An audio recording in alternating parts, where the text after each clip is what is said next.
Where the hell were you?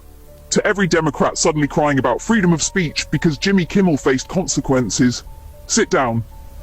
You had nothing to say when we were fired, banned, silenced, erased, and censored. But now that one of yours loses a microphone after mocking a murdered conservative, you scream First Amendment? Nah. You don't get to flip the script now. We kept the receipts. When conservatives were cancelled, you cheered.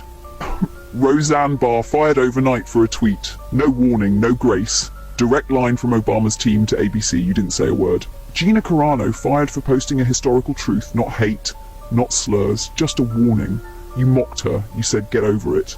Tucker Carlson removed from TV for questioning your sacred narratives. Not violence, not lies, just truth. You clapped. James Woods blacklisted for having a spine, no hate speech, just facts. You labelled him dangerous. Doctors, scientists and nurses silenced for opposing forced COVID vaccines, lockdowns and fake science. People who saved lives, erased because they wouldn't play along. Christians, pastors, veterans, teachers fired for not using fake pronouns, banned from schools, jobs, hospitals, all while you waved your rainbow flag and said good riddance. Facebook, Twitter and YouTube worked hand in hand with Biden's regime to wipe out speech during COVID. Even Hunter Biden's laptop story got censored before the election. And you said, so what? We couldn't go to church without fines. You said stay home.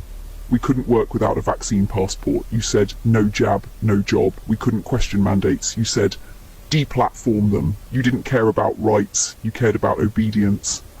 But now, Jimmy Kimmel mocks a dead conservative and his show gets pulled. And suddenly it's the end of America? You want to talk about censorship now? And it's still happening. You just tried to cancel Chris Pratt for simply saying Charlie Kirk was a good man. No politics, no hate, just basic human decency. And you pounced, because to you, honouring a murdered conservative is offensive now? You are the mob. You don't care about speech, you care about power, and when you lose control you throw tantrums. Final message, we were censored, we were fired, we were banned, we were erased, we were called Nazis. We were locked out of society. You laughed. Now the blowback begins. And you dare talk about rights? You don't get to cry about a scratched knee after you broke our legs for 4 years. We remember, and we're not playing nice anymore.